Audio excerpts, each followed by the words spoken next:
Methods for finding initial solution. First method is the northwest corner method or NWCM. The northwest corner method starts in the cell corresponding to the northwest corner or upper left of the table. Below is the description of the steps. Step 1. Allocate the maximum amount available to the selected cell and adjust the associated supply and demand quantities by subtracting the allocated quantity.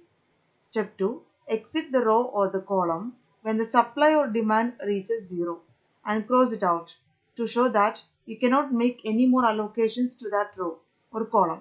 If a row or column simultaneously reach 0, only cross out one, the row or the column, and leave a 0 supply or demand in the row or column that is not crossed out. Step 3. If exactly one row or column is left that is not crossed out, stop. Otherwise, advance to the cell to the right if a column has just been crossed out, or to the cell below if a row was crossed out. Continue with step 1. We can see an example. Find the initial basic solution for the given problem by northwest corner rule. Now we can see the solution. First, calculate sigma Si and sigma Dj. In this problem, both are equal to 34. So that shows that the given problem is a balanced transportation problem. Now see that total number of supply constraints, which is equal to 3, and total number of demand constraints equal to 4. Then the problem table is shown here. Now what you have to do is look at the northwest corner cell. Here it is the cell corresponding to S1 D1. Then corresponding rim values we can compare. Here the values are 5 and 7. Then of these values, minimum is 5, which is assigned to that cell S1 D1. This meets the complete demand of D1 and leaves S7 minus 5, that's equal to 2 units with S1. So the given table becomes the table 1.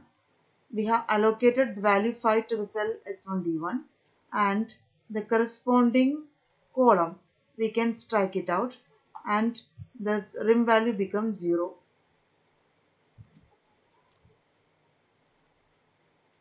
Now in table 1, see the remaining columns and rows. Here look at the northwest cell, that is corresponds to S1 D2. Then next compare the corresponding rim values. Here the values are 2 and 8. Then of these values, minimum is 2, which is assigned to the cell S1 D2. This exhausts the capacity of S1 and leaves the value 8 minus 2, the difference value 6 units with D2. So we will get the next table. So this is our table 2. Here the row corresponding to the rim value corresponding to the row S1 becomes 0. So we can strike it out that row, and the allocation given in the cell S1 D2 is 2. Then next we can form the next row using the remaining rows and columns. The rim value for this, then that is the remaining next take the northwest corner cell from the remaining rows and columns, that corresponds to S2 D2. The rim values are 9 and 6. Of these values, minimum is 6, which is assigned to S2 cell S2 D2. Then this meets the complete demand of D2 and leaves the difference value 9 minus 6 equal to 3 units with S2. Using this information, we can form the table 3. That is, look at the table 3. We have given the value 6 to the cell S2 D2. Then the corresponding, we can strike out the corresponding column. Then we will get the remaining rows and columns. Next we can compare the remaining values. From table 3 we can see the rim values. So compare the values of 3 and 7. Of these values, 3 is the minimum, which is assigned to the cell S2 D3, that is the northwest corner cell of the table. This means the complete demand of D3 and leaves the difference 7 minus 3 equal to 4 units with S2. Now give that value 3 to the cell S2 D3 and strike out the corresponding row.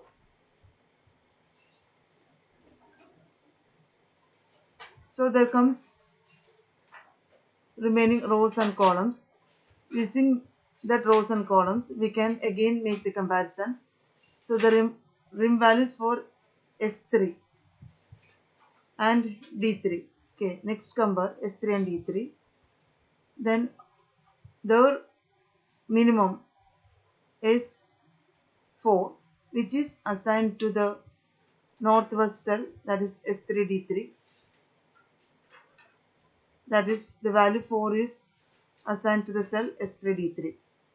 This means the complete demand of D3 and leaves the difference 18 minus 4, that's equal to 14 units with S3.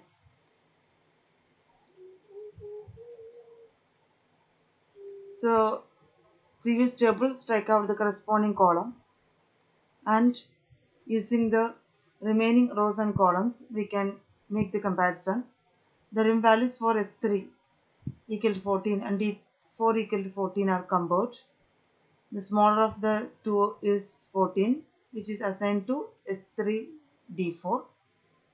This meets the complete demand of D3 and leaves the difference, that is 0 units with S3. So we will get the final allocation table as shown here. Write S1, S2, S3, D1, D2, D3, D4. Write all this 19, 30, 50, 10. These denote the cost. Then the allocation. Actually this 5 denotes the amount transported from the first origin to first destination. 2 denote the amount transported from first origin to second destination. Like that. So this allocations shows the amount transported from the ith origin to jth destination. Now this is the final allocation table. We can write like this.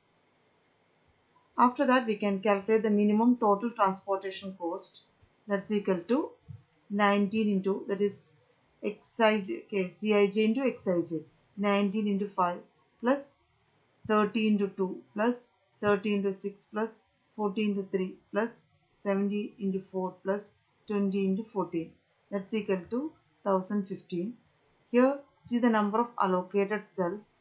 Here number of allocated cells is 6. That's equal to m plus n minus 1. That is number of rows plus number of columns minus 1.